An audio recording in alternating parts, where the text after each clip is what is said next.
podcast for established marketers, entrepreneurs, and CEOs.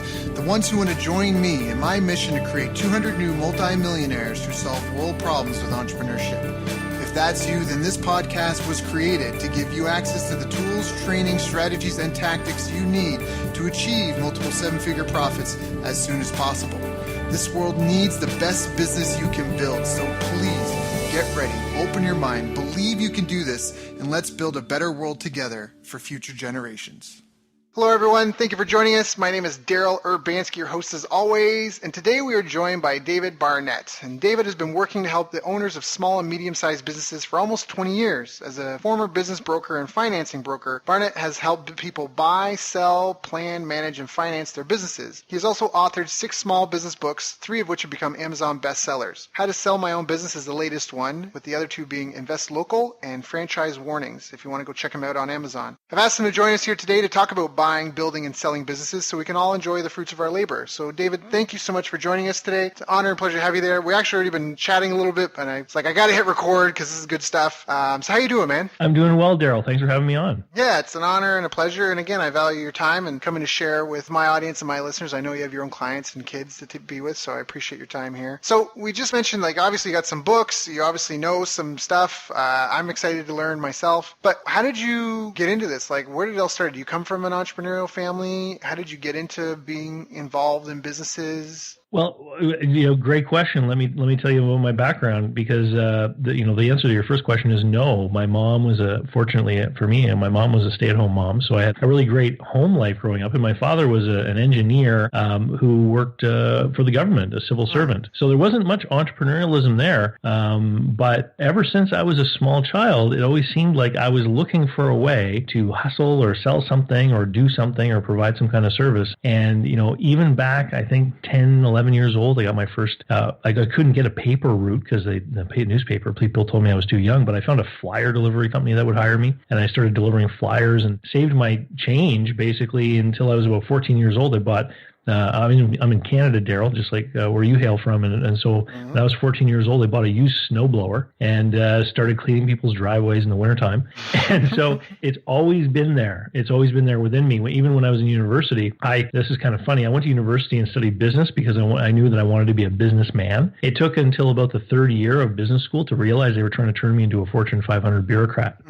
That there was nothing really entrepreneurial about business school, right? Yep. It's about how to fill your cubicle and organize your family pictures in the right way and push the paper along in just like so that you work with all the other people who've gone to the same business schools. Right. And you can all work together and for these ginormous companies, right? Who are all headed by guys who dropped out of school. Yep. Yeah. Right. I'm so glad you said that. Yeah, that's exactly it. That's exactly it. It's so funny because I always tell people I have my PhD, my public high school diploma, because they're like, what did you study? And I'm like, I just read a ton of books. So I love that you mentioned that because it's the truth. Yeah. I get clients that are MBA grad and they're brilliant, but not entrepreneurs. Even on the university campus, I was still looking for ways to make money. And I remember once I took an image, this was the early 90s, so I cut out a piece of paper with the school crest on it and I mailed it into the Zippo lighter company. And I wanted to place an order for 100 Zippo lighters with the school crest on it. And they spotted that a mile away, right? They're like, oh, this is like an official thing. So they wrote me back and they said they wouldn't do it unless I could give them a licensing agreement. So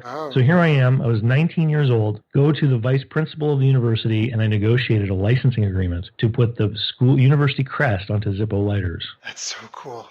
And they signed a deal with me. Yep. And I agreed to give them a percentage of my wholesale costs as a licensing fee. And then I turned around and I took those Zippo lighters, and this was back in the 90s when people were still smoking more than people do now. And I wholesaled them to the university's own bookstore that they owned. That's brilliant. And so they sold them for me. Yep. And so I made money doing that. Yep. And I've always had my eye out for ways that I thought that I could make money by doing a product or service. And when I got out of university, I took a job in advertising sales with the Yellow Pages. And of course, this, again, it was the end of the 90s, so the Yellow Pages was really relevant media back then. If you typed plumber into Google, you would get a plumbing outfit in California, no matter where in the world you were. That was the result you would get. So people looking to find local businesses to provide a service, they needed that book still. And I did that for 7 years, and it introduced me to the owners and managers of all these different businesses, so I got to learn a lot about the different business models out there and who people were looking for as far as clients and how people made money in different ways. And it was great because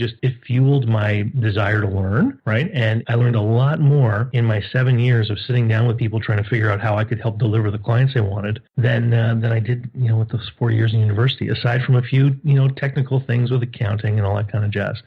Once I got out of there, out of Yellow Pages, I quit. I started a business with a friend, and after about a year, we decided we didn't really like it anymore, so we sold it. And that was the first time I was involved in selling a business, and I did it completely naively. I had no idea what I was doing. We were very fortunate that we did business with a really good guy, because at the end of the day, the deal came together exactly as we had wanted, the way we negotiated it. But I learned later, when I actually became a business broker, that there were so many different things that we had done wrong. And if the other party had been a jerk, he certainly could have taken advantage of us. And when I sold that business, I became a commercial debt broker. And so I had an office where I would arrange financing for small and medium-sized businesses. I would do this on equipment, operating leases on equipment. I would help arrange bank loans for people.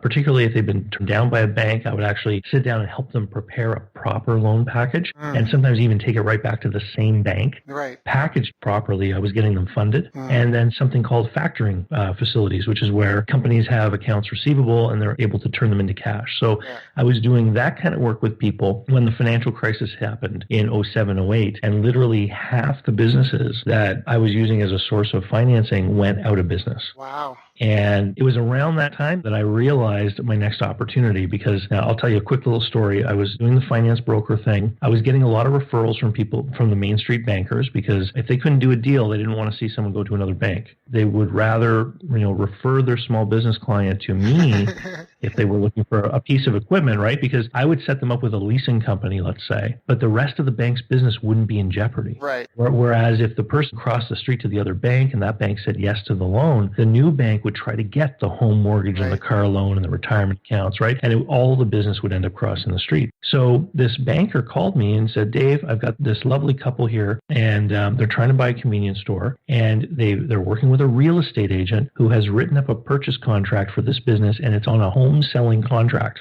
And it says that they're going to get 95% financing within 10 days, and they have 10 days to do an inspection, which is how you buy a house. That's not how you buy a business. It's not how you buy a business. So this banker referred them to me because she said, you need to work with these people and their real estate agent to figure out how to actually do a deal. And she said, when you've got them sorted, have them come back, because I'd love to look at it, but not in its present state.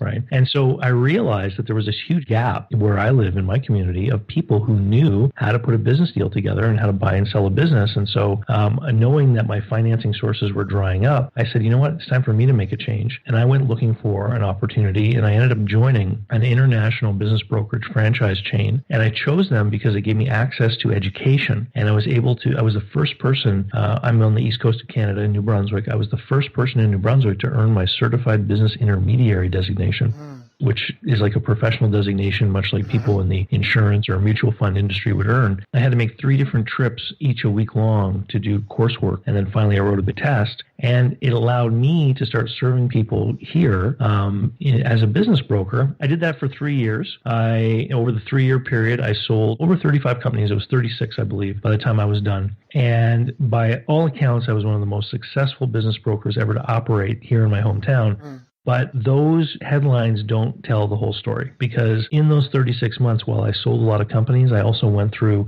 several droughts of 9-10 months each, where there were no sales closing, there was no money coming in, but I had to pay my assistant, I had to pay my office rent, I had to pay my household expenses. And so it was this crazy nightmarish roller coaster cash flow of working like crazy. One of my first clients that signed up with me was a franchised fried chicken restaurant. And one of the last businesses I sold was that very same franchised fast food chicken restaurant. And so I had that file on my desk for 3 years before I earned any money off that client. Wow. And so I was disillusioned by that point, because I had imagined a lot of people get into business brokerage because they know the commission checks can be quite large.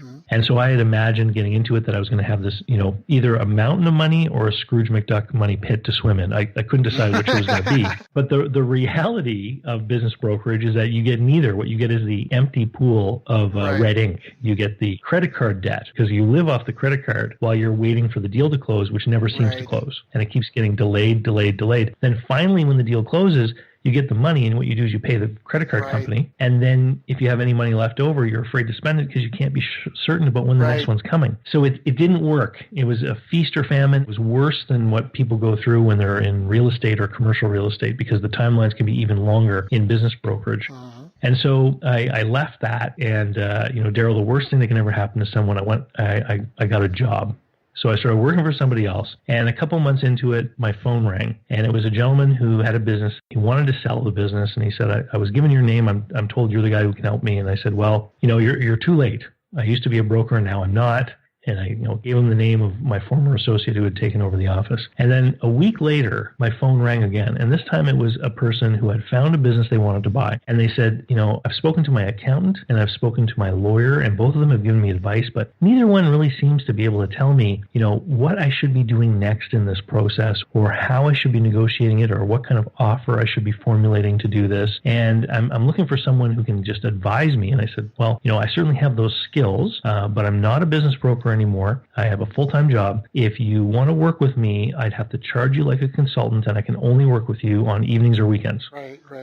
And then I stopped talking, because I had a lot of sales training my whole life, right? And I know that you talk yourself into sales and you talk yourself out of them too. Talk yourself out of sales. Yeah. I just shut up and I started counting in my head. And by the time I got to the count of like 6, 7, or 8, the next thing the person said to me was, well, so you can meet me Saturday at 9? And I was like, yeah, I can meet you Saturday at 9. So I had a meeting with this gentleman, and I helped him navigate through this deal. And basically, I worked with him for just a couple of hours until it became absolutely obvious that this was an absolutely terrible deal that he should not put any money into. And he was really grateful because I helped him avoid, a $250,000 mistake. Yep. And then the phone started ringing more and more. And eventually what happened is it evolved into, now currently this is what I do full time.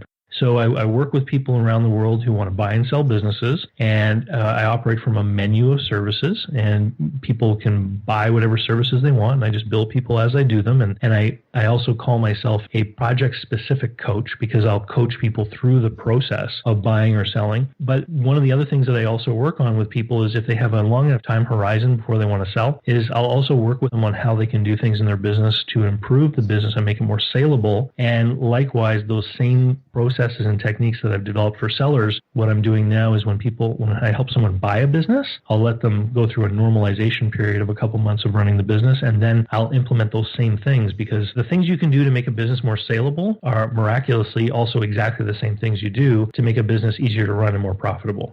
Because at the end of the day, businesses are valued based on their cash flow. So if you can make the business more profitable, it's going to become more valuable. And if you can give the business systems, processes, and procedures that can be easily delegated and taught to others, you're going to make it easier to sell. But if you're not selling, you're going to make it easier to run. Yep, right. Most people, from my understanding, when they go to sell their business, a lot of deals are earnouts. And that's because they have to train the new people because they are the business. In a lot of cases, the owner has to get out of doing that, out of being the ringleader on doing everything, has to standardize and process it. I mean, kind of like McDonald's, anyone want to be able to show up, open up the manual, read along, and follow the bouncing ball and be able to produce the same result. Well, I mean, the fact that most businesses are sold and they're not on cash terms, because you use the term earnout, and I think we have to be very careful there, because earnout can mean one of many different things. Most businesses are not sold on cash terms, meaning there's a certain amount of money on closing day and then some money over time. And the nature of that money over time can vary greatly. So, for example, you could say, I'm going to buy this business for $250,000, and I'm going to pay the owner $150,000 on closing, and I'm going to pay the balance $100,000 with interest over 5 years. Well, that's what we would call a vendor note. So the amount paid over time is a debt. So it's a fixed amount of money with fixed terms, interest, payment, etc. In some other deals, depending on how it's structured, that payment over time may not be debt. It might represent some other form of payment. For example, let's say I can't agree with you on the value of the goodwill in your business, and let's say you believe the business is about to take off and do even better. And I say, great, here's what I'll do. I'll buy your equipment and material and inventory for the value of that stuff, but I'll pay you a percentage of revenue for the next 5 years. Right. Right. So that would be more of a royalty situation where the amount of the goodwill or what I'm paying for the goodwill is based upon future performance. And if business really does take off the way you, Mr. Seller, think, then you're going to participate in that enhanced earnings, right? In the greater sales. And then we can have all kinds of other variations. So, I mean, I once sold a swimming pool company, and swimming pool companies in a lot of places are kind of, one of those businesses where a lot of cash business is done. It's not recorded. So, a seller can tell someone how great the business is, but then the financial statements and the tax returns don't necessarily support that. So in this particular deal, what we did is the buyer bought the equipment and the inventory and stuff, and then they agreed upon a certain amount per pool installation in the following 3 years. So now what you've got is a situation where the buyer and the seller both have the same goal. They both want the business to be prosperous, which is what a buyer wants, because then the buyer now knows that the seller is going to be there to help him, coach him, mentor him when he has difficulty, because the seller has an interest in him being successful. Because the more successful the buyer is, the more money eventually is going to come to the seller's pocket, right? And so in this particular case, the seller had been in the pool business for like decades, and people would call him personally at his house and say, I want a pool, etc. And he would refer every one of those calls to the guy who bought his business, because he knew that every time the guy built a new pool, he was going to end up with some money. Right. So, I mean, this feels like the logical next question to ask. What are the biggest mistakes people make when buying a business? Oh, probably the biggest thing that I see time and time again is that buyers fail to recognize the difference between the value of their labor and the return on their investment. Most business buyers fall into the camp of what we call financial buyers. They are people who are seeking to replace an income. So they either don't have an income or they're in a job they don't like. They want to pursue a career in self-employment, so they go looking for a business to buy. And they typically look at a cash flow figure that we call SDE, or seller's discretionary earnings. And this is the total amount of money available to an owner-operator. And they'll say, hey, I would love to have this income and I would love to do this work. Right. So they're buying a job and they're making an investment. And so what they fail to do, though, a lot of the times is they fail to see that when they're doing the work in the future, that labor has value. So they need to take that into account. And then any earnings in excess of that would be the profits on the investment, right? So I tell people, out of that seller's discretionary earnings, you have to be able to, number one, take home a fair market wage for what you're doing that will support your family. Number two, you have to be able to service debt. So if you borrow money from a bank or something to buy the business, you got to make your payments. And then number three, this is the one they always forget, you need to make an adequate cash return on the cash you put into the deal. So if you buy the business and you write a check for 50 grand and then borrow from the bank and borrow from the seller, you need to earn a rate of return on the 50 grand. Or else why would you even be bringing it out of the bank? Right. So people do this all the time. And if you don't adequately consider the requirements on those three different things, what ends up happening is you undervalue your labor and you end up overvaluing the business. And then by the time you realize it's because you've spent 2 years working 60 hours a week and realizing you would have had more money if you had a job somewhere. Right.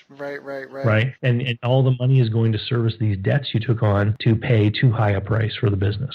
Right. So how many deals go through? I don't know how the right way to phrase this question, but knowing that, my question then is, I guess there's not that many good deals out there then. You have to do a lot of it's almost like stocks. Like you can buy a ton, but they're all kind of mediocre. If you really want good deals, you really got to kind of keep your nose to the grindstone to find them. Is that accurate? If you want to get a good deal, you have to have a plan. And that's what I teach. So, when buyers come to me, I've got this full day workshop that I do. It's 9 hours, and I've converted it into an online course so people can do it on their own time at home. I teach people the process of buying a business, and then the next part of that is a self-coaching program that has 12 steps where I show people the actual process of going out and preparing themselves and finding the businesses. Because here's the reality, is you hear about stock market, businesses on the stock market are valued at 6 to 12, maybe 15 times future earnings, right? Small businesses are valued nowhere near that level, very low multiples, okay? So when most sellers find out what their business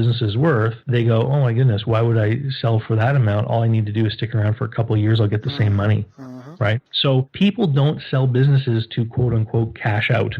That's not why they sell them. People sell businesses when they need to. So divorce, death, relocation, retirement. Those are the reasons people sell businesses, because if it's a good, profitable business, people won't sell them. They'll keep them because they need what it gives them, which is the cash flow, right? They need the revenue. So what I teach people to do is how to analyze themselves and their resources and how to match that with potential industries and businesses, and then go out and create relationships with people before they reach the point where they need to sell. And that way, when they're ready to sell and they're motivated to sell, you already have that relationship created and you can make a deal to buy a good business. Because if it gets to a business broker, let's say, like when I was a business broker, what I would tell my business owners is, hey, I already know 1,300 people in the region that want to buy a business. If you list your business with me, I'll find a bunch of them that want to buy it and I'll make them bid against each other. And that's how I earn my fee. Right. And so buyers that want to buy smart don't want to get into that scenario. Right. Yeah, that makes perfect sense. Right? That makes perfect sense. Because it's funny, because I feel like I've kind of been doing that. My parents have been bowling forever. I never got into it. I was the adopted kid, but their biological son, my younger brother, he's been bowling. The whole family, even like my aunts and cousins, they're all 10-pin bowlers. And my parents have been bowling this town forever. And the owners, like, you never see the owner ever. Ever. And this business is a great little business that plugs along. And I'm kind of just been vetting for that. And now I've heard that the owner's like sick or something. And it sounds like his kids are just waiting for him to pass away so they can sell the business. But it is a great little business, that little thing. And it's so neglected. My mom almost built that business for him too. When we first started, sorry, I'm going on a tangent here, but whatever. When we were kids, my little brother was born. When he was 2, there was no kids bowling league. Yeah. So my parents started the kids bowling league. My mom ran it for almost 20 years, purely volunteer basis. When we started, they had one lane on like 25 lane bowling alley. And now today, there's 2 shifts of kids that go and bowl there every Saturday. Wow. And my parents started that for my little brother and basically grew the whole thing. And so I'm like, that'd just be the perfect little retirement business for my parents, I feel like. So anyways, hearing you say that, I'm like, okay, that's what I'm doing. Because I've already been playing around and asking about it and thinking. And anyways, but that's it. Get to know the people first beforehand, because it's going to be some sort of major life event is when people need to sell. Then they become urgent motivated sellers. Yeah. And then obviously, like you said, it's up to the broker to kind of, auction it off to their audience, the people that are wanting to buy. So the good deals go fast. Yeah. And the majority of businesses are sold privately because when business owners realize they're at the point where they need to sell, people don't want to pay someone a commission. A lot of homeowners, if they had a choice, would probably not hire a real estate agent. If they thought they could get the right price by dealing with someone they knew, they do, right? And we see that a lot of the times. So when a lot of business owners get to the point where they need to sell, they start talking to people. And businesses are always sold in private, because if it becomes public that a business is for sale, the business can be damaged. And so you always hear about the stories after. Businesses are sold like at the Kiwanis Club and the Rotary Club and all these places where these business owners gather. And then when it's time for one of them to sell, they start asking their lifelong friends, hey, do you want to buy this business, or do you know someone who's interested? So you either have to get ahead of that event by having a relationship with them directly, or, you need to be in that circle. Right?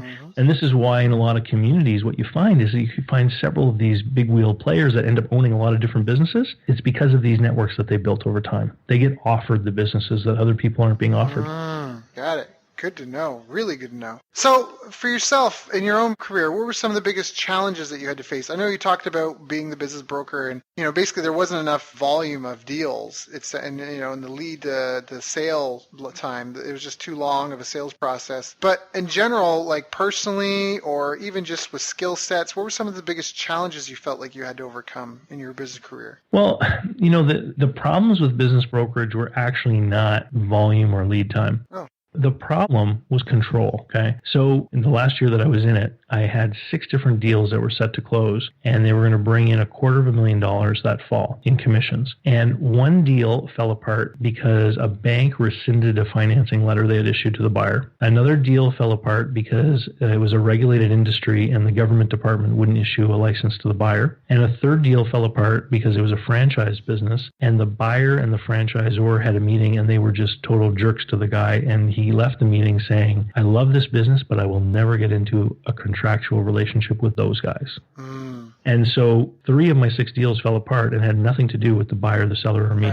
Really. Right. We had made the deals. Everyone wanted to do the deals. It was these outside parties that upset the deals. So that was the final straw for me, as I said, if I'm going to go and sell widgets to someone, I can demonstrate the widget and they can make a decision if they want to buy.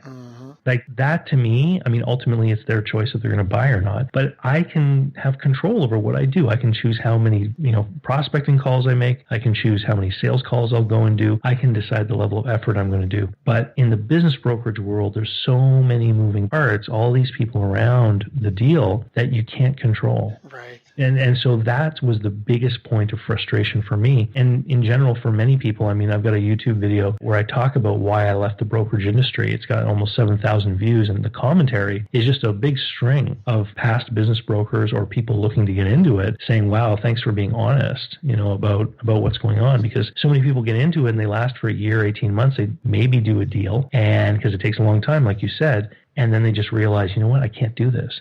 It's why so many people in that industry are like retired people, right? Because they've got that pension check coming in. They're not worried about how they're going to pay, their monthly expenses. They're trying to do extra. So if someone's listening to this and they're just starting out, or they're in a business and they're struggling, what would you recommend for them? You have to be honest with yourself. One of the biggest problems that I always see whenever I examine a set of financial statements for a business is I see people not being honest. So, I always say that if you operate a business and if you take out the amount of money that you would earn if you worked for somebody else, it's not really a business, it's a job.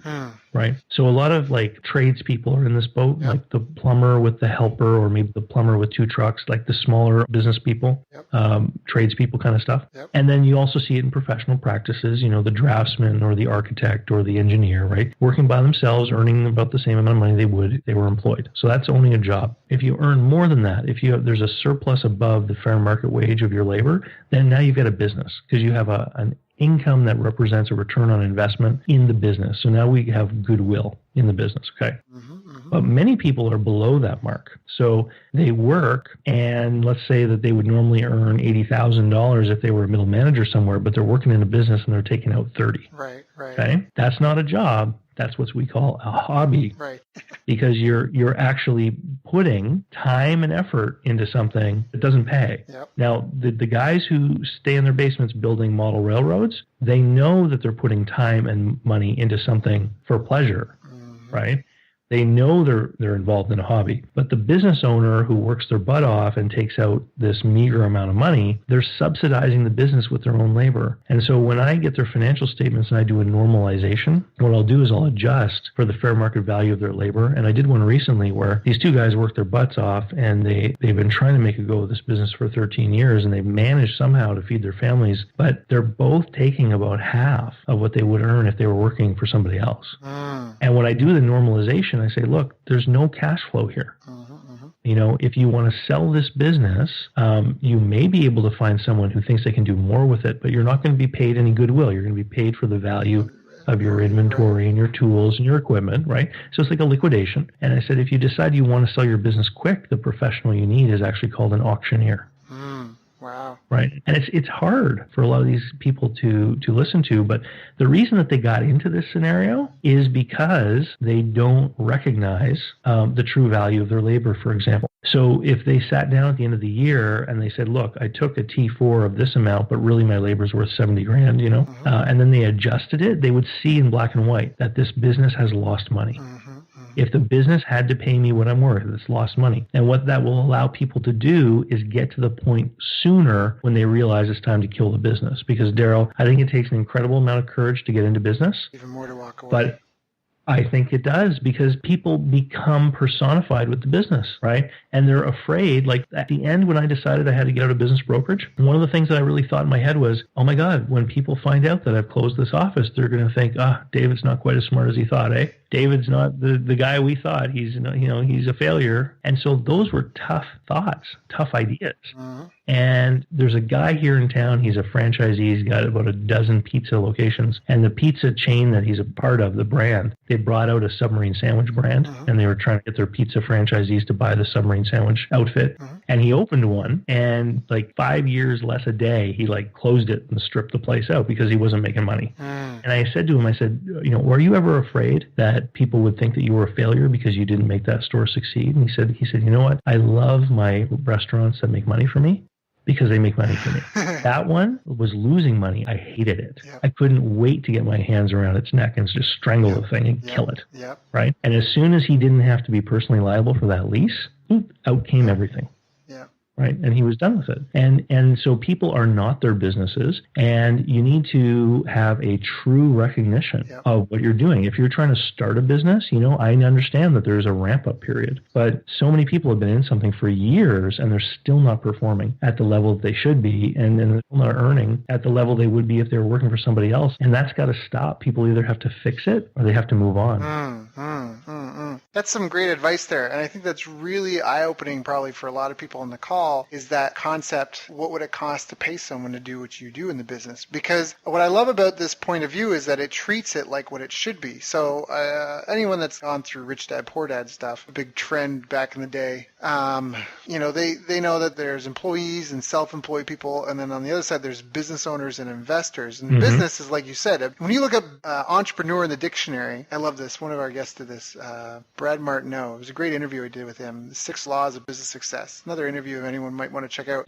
But he talked about, and I use this all the time, when you look up entrepreneur in the dictionary, it's like a person who organizes a business or businesses. It doesn't say the person who answers the phone, mops the floor, cleans the toilet, makes a sale, does the accounting. That's not it at all. And so I love what you say, like if you can't get a team of people together to perform the function of that business and keep things running and flowing, then you have to acknowledge at some point that it's just a job. And like anything, because I feel like a lot of people abdicate, or they just hand out other people, like the doctor, control over their health. And I think people do that too, even with terms of their finances and their time and energy. So what I love about this point of view is it's really trying to take control of your own life and your own business and be like, look, is this legit? Should I just be working for someone else, right? And maybe there's trade-offs. Maybe they enjoy the lifestyle, or maybe they enjoy, but then at least be real with yourself about the scenario that you're in. So well, it's important about lifestyle, because in my Business Buyer Advantage program, when I'm talking about valuing businesses and making offers, I actually challenge people to quantify qualitative things. So I'll say to people, if you're in the middle of the big city right now with the commuting and the,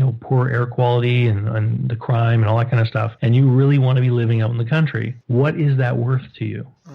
Because if you say, that's worth $25,000 to me, great. Now you can use it to actually move the stick in what you're looking for in a business, right? And so if you're faced with an opportunity where, all of a sudden you're like, hey, this is an opportunity. I love the lifestyle. It's out in the country, but it's going to cost me $50,000 a year versus, the 25 I was comfortable with. Then you can say, do I want to wait for the next thing, or do I want to move forward with this? There's a concept in negotiating called BATNA, which is the best alternative to a negotiated agreement. And I talk with people about that in some of my programs, and it highlights why some people are willing to pay more for businesses than other people. So let's say you're living in the United States and you grew up there and you went to college, and you have pretty good employment prospects. Like if there's a job available, you're going to be able to get one, right? And you compare that person with someone who's newly arrived from a new country, right, who doesn't speak the language nearly as well, but they come with resources. So they're coming from, Korea or Japan or someplace like this, and they have some money in the bank, but they don't have a job, and their employment prospects are more limited because of the language barrier, and maybe their professional credentials aren't recognized in the U.S., right? So that person, their alternative, the best alternative to not doing a deal, is to get a menial level of employment, right, working in a grocery store or something. Your best alternative to not buying the business is being gainfully employed at a good wage, right? So that person whose alternative is really bad, they're going to be willing to pay much more for the business, right? Because they're constantly comparing what they're going to get by owning the business versus what their options are if they don't. Right. And so this is why certain industries in many communities end up, changing hands into the hands of newcomers, because there are businesses that are maybe easier to run with less of a language skill. So, gas stations, convenience stores, laundromats, that kind of thing. And it really helps people keep from getting what I call buyer fever, which is when they get so excited by the idea or notion of being you can get yourself so whipped up, Daryl, about that bowling alley. You're going to have dreams of yourself, having your friends over at midnight, having a secret bowling party in your bowling alley. Like, you're going to get so wrapped up in the romance of that idea that you end up paying more than you should, right? And so by constantly looking at that BATNA, it helps to ground you against doing something that you normally wouldn't want to do. Right. I forget how to say it, but there's a great quote about, never go into a negotiation without something about never negotiate anything, like never negotiate a deal you aren't willing to walk away from or something like that. I forget how they. Yeah, it's about detachment, right? Yep. It's about knowing that you don't need the deal is something you want. And being objective about it. Yeah, I'm very objective about the bowling. I really don't have. It's funny because every time I go, because my parents have been bowling in that community now. My brother's like 26, I guess. They've been bowling that community for like 25 years. Almost every single time I go to the bowling alley to see them, which is not often, there's always someone that they're like, "Who's this?" And they're like, "Oh, it's our other son." And they'll be like, "I've known you for 15 years. You have another son?" Like, just it happens all the time. But yeah, no, I get what you mean because I had that experience. That's when I mentioned it. People on the show probably know I had a martial arts school, and that's how I even got into it. Was I was dealing with the owner and his wife about buying it, and we basically had hashed out a deal, at least I thought, and I got a letter from the Business Development Bank of Canada that my loan had been approved. And I remember driving down there, I was on fire. I felt like I was like light was beaming from like I don't know chakras or what, but I felt like I had light beaming through me, and that I was like shedding skin like a snake, because for me I was stepping in from having to get handouts from people and be an employee to being captain of my own ship type thing. And I was so elated. And then when I got there, they weren't as excited as I was, and I found out that someone had come in and beat my offer on price and terms. And there was some social drama in that because it was a tight-knit community. But so I know exactly what you mean by being romanced to it, because I was distraught after that happened. I just was like, but I spent 3 months working on that deal, and all this stuff had happened, and like exactly like you said. And so it really does help to have other alternatives. We all have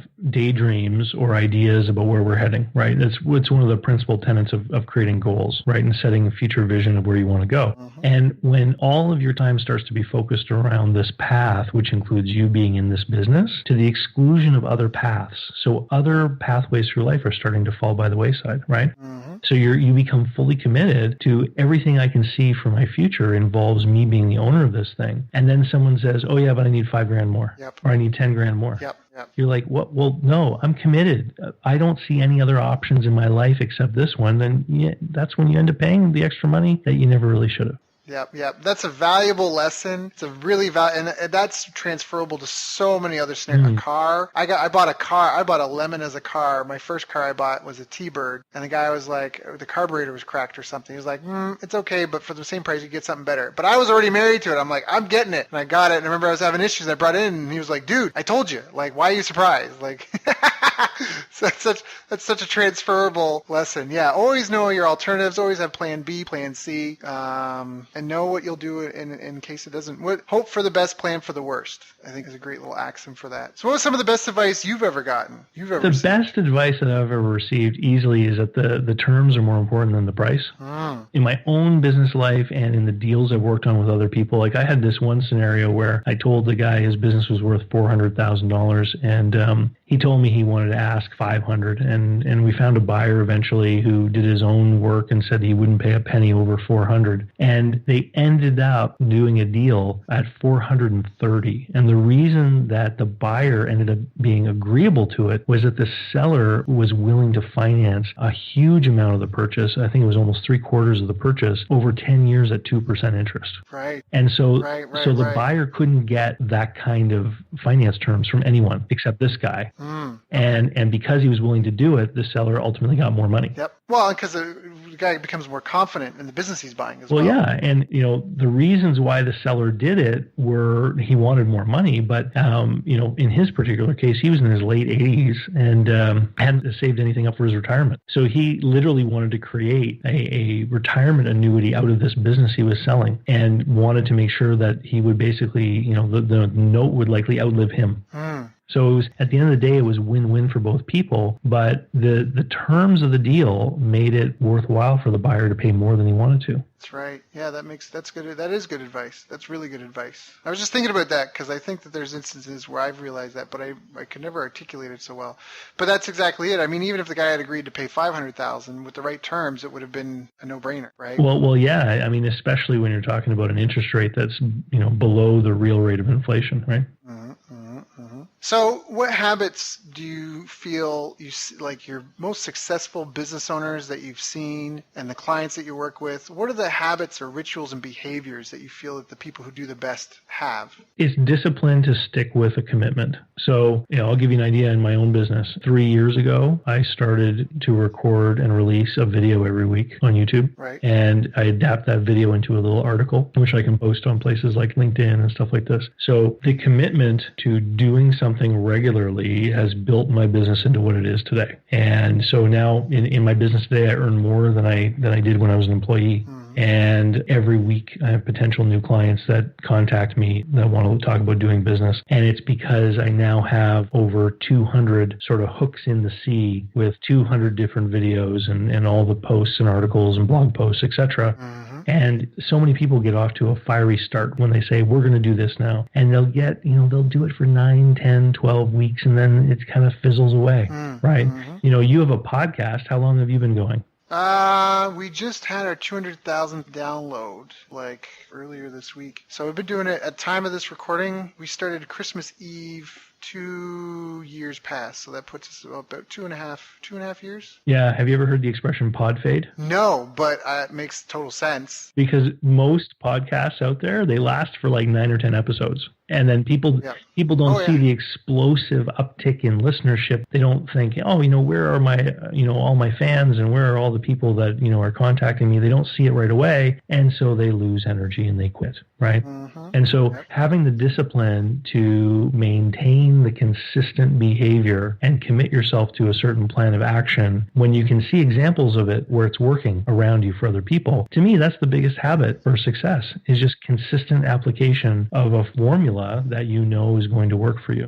That formula part is really important. We call that buddy of mine, Dan Fagella, who we'll have on the show again. He was on the show before. We call it the black Lamborghini test, where you take a look when you want to go into a market or an industry. You take a look at all your competitors, and you take anyone off the table that can't realistically walk onto a car lot and sign up for a Lamborghini and be able to afford the payments. And that gets rid of 90% of the people. And then you take a look at who's left, and then from those people you try and find the common denominators. Like, what is it that's making these people be able to perform at such a high level compared to everyone else in their industry? That's a great thought experiment, about the car. I like that. Yeah. So, well, again, because there's tons of people out there and there's tons of people making noise, and especially in today's day and age, you can go on Fiverr.com, Fiverr. You can go to Fiverr.com and spend $5, get a really pretty logo. You can get a slap together with your free WordPress blog, or go to some, web tool and have a really pretty looking website. And from the outside, everyone will be, well, look at this guy. It's so shiny. Everything he's got looks so shiny and new and crisp, right? But then you don't see behind the scenes. You don't see. It's funny because I'm drawing an analogy to martial arts, but I remember you could really quickly pick up if someone's been training a while or someone's new, because the young guys or the new guys, not necessarily young, but the new people, I'm saying guys because it's mostly men, but women do participate as well. They always expand. They always how long have you been training? Oh, I've been training for years, man. Like, oh, really? And then you talk to the guy that's been around 5, 6, how long have you been training? Oh, I've been training for a little while. I've done some things. Like, it's total opposites. It's like the guys that have no experience are trying to puff themselves up and seem bigger, and the guys that are bigger want to, they want to be acknowledged for their hard work, and, they don't want to be brushed off like, oh, of course you're good because you've been training for 8 years, right? So you see the same thing, and same thing in business. It's really tough. Now, this is a great question. Where can people go to get that sort of data? Is there any sort of directory? If you want to do research on an industry, how do you find out how do you get estimates for sales and stuff? I've got some, but I would love to know your answer. Yeah. So because I'm in this business, I've got access to paid databases where I can look up past sale transactions, and I can get all kinds of industry benchmarking data and stuff like that. There are companies out there that sell reports. If you did a search, like let's say bowling alleys, you said bowling alley industry benchmarking data, you would ultimately find either some articles from people in that industry, maybe a trade publication where they've written something that you might be able to glean some numbers out of, or you would find some of these companies that actually create and sell reports about industries. And they can range anywhere from a couple $100 to a couple $1,000. And the way that I always say it to people is, you're either a guy like me and you subscribe to these databases to have access to them all the time, or, if you're thinking about spending $500,000, $750,000, $1 million on a business, you don't want to shy away from informing yourself as well as you can, even if it costs a few hundred or a few $1,000s. I think at the end of the day, one of the reasons why people ultimately end up hiring me and working with me is because I sort of represent insurance, right? A protection from making a bad deal, which is really what everyone's afraid of from both sides, because the sellers face considerable risks in selling a business too. If it's not priced right, and if they don't know what kind of deal to expect, they can actually miss out on the right buyer. I've seen this happen more than once, where people will hire me because they've been trying to sell a business and they can't figure out why they can't sell it. And after I work with them and go through everything and then set their expectations properly, they go, wow, I had 3 different buyers I should have done a deal with. And they didn't know that the deals that were being offered to them were actually good deals. So the sellers risk missing out on an opportunity to sell, and they also risk having to invest too much time, because once the decision is made to sell a business, you need to sell it as quickly as you can, because if word ever did get out that it was for sale, the business can be damaged. And because people only really sell businesses when they need to, one of the things that often happens is that the person has lost the passion and drive for the business. And an owner with no passion and drive will ultimately have an effect on sales and profit. Right? Sales will start to decline. The consistency of what's delivered to the customer will start to decline. And then ultimately profits decline. And then the value of the business also starts to decline. So once a decision's been made, you got to act fast.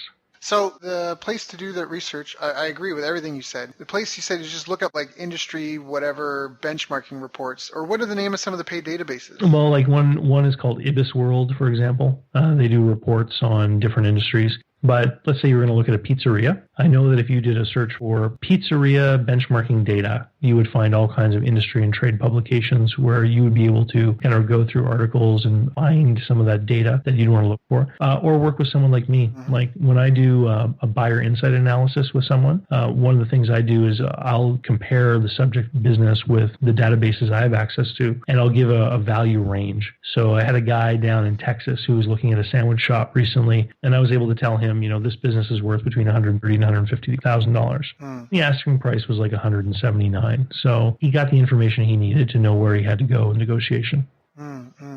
So valuable. There's some great, this is definitely an interview people may want to listen to again, a second or third time, especially if you're in this right now, if you're either looking to buy or sell a business. I think we've covered some phenomenal stuff. Is there anything that I haven't asked you that I should have asked you? Well, not really. There's a ton of different topics that we could get into. My experience with franchises, for example, led me to write my 2015 bestseller, Franchise Warnings. It's one of the few books out there that actually take people step by step through some of the big claims the franchise industry makes and shows you why those claims may not be all that they appear to be. And then, if people are interested in learning how I can help them sell a business, they just need to go to howtosellmyownbusiness.com. And if somebody wants to buy a business, my website is businessbuyeradvantage.com. And of course, my blog site, davidcbarnett.com, there's like 300 posts, there's hundreds of videos, there's all kinds of articles, links to other interviews I've done, and just a ton of information for someone who wants to learn about this topic. That's awesome. And Barnett is Barnett for anyone that's interested in reaching out to David. David, you gave some great info. Again, we talked about the challenges the business owners face. We talked about buying and selling and the pitfalls of both. And hopefully some people listening to this may gain some insight for themselves, like thinking about the future. Even if you don't plan to sell, it's a good idea, I think, to take the steps that we talked about to help prepare your business to be sold, if only just to give yourself some clarity and insight. I know that there's been businesses that I've been a part of that have tried to get ready to sell, not even because they were selling, and they found out that there were lots of staff and employees that kind of were getting paid for a ton of idle time, because when they tried to really get down to like what's everyone doing, they noticed that some of these people were just kind of hanging out and not doing a whole lot when it came down to what are we actually paying for you to do around here. So I think that there's a lot of value in everything that we said and wrote, and I highly encourage anyone that's interested to go check out David's books on Amazon. He's got 6, but How to Sell My Own Business is the latest one again, and we had Invest Local and Franchise Warnings. That was actually before the call. I had asked David some questions about franchising, and it was really insightful for me, so I'm probably going to pick up a copy of his book. And then again, what were the web URLs, David, if someone wants to reach out? Yeah, someone who's interested in selling, it's howtosellmyownbusiness.com, just like the book title. And for buyers, it's businessbuyeradvantage.com. And sort of the central place where everything rotates from is davidcbarnett.com. Perfect. David, thank you so much for joining us. I know you could be spending your time with your clients or your kids, and so I appreciate you coming and sharing with everyone here. I know that I learned something, and I hope my listeners learned something, and just thank you again for just being so open and candid and honest. Hey, I had a great time. Thanks for having me on, Daryl. You've reached the end of our interview. Now, first, let me thank you for listening. I appreciate and respect you more than you'll ever know. And now I'd like to ask you a couple of questions. First, what 3 lessons did you just learn? What 3 aha moments just jumped out at you? Second, what can you implement for yourself and your business in the next 24 hours? Third, what can you give to someone else to help you with, or give to them to just do it for you? Whatever it is, remember, taking action is the secret sauce to results. Now, if you think this interview would be helpful for a friend, please give them a link to it. It'll help them and it'll help me too.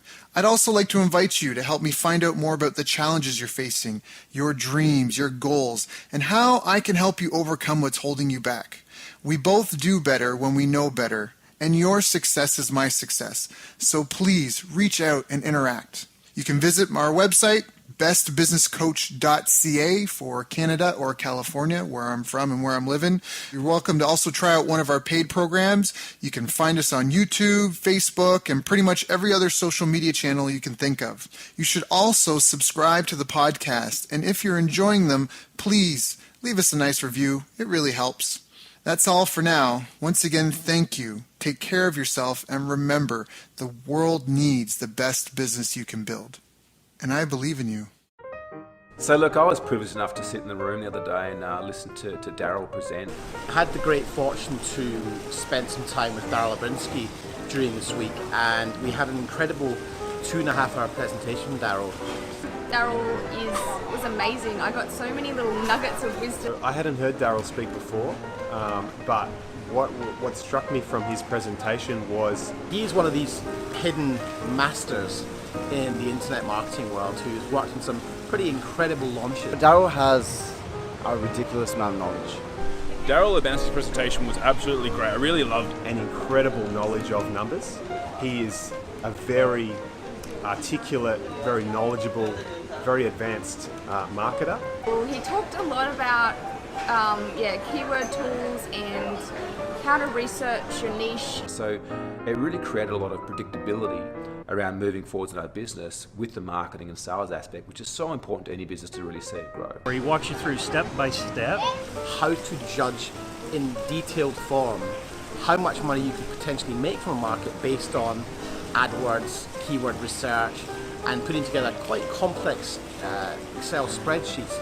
And what I took away from it is not only understanding your niche market, but also looking at and breaking down and going, am I working with the right niche? Is there enough demand there for me to be able to reach my goals? And doing that hard research. There's a lot of gurus out there that present you a lot of the why and the what, but they don't necessarily give you the how. And what I really found with Daryl's presentation, there's no holding back. There was no holding back the screens or the curtains. Like, everything was given to really assist us. His feasibility and due diligence is incredible, and he was able to show us in a really short space of time how to cut through the overwhelm.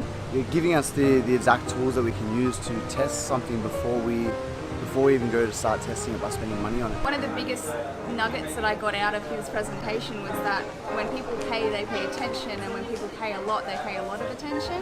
I just love that. I think that's a great way to look at how to price yourself. And he was a great speaker, lots of energy, and it was really great to spend time with him. Honestly, phenomenal presentation. I would love to catch up with him, next time I'm in this part of the world.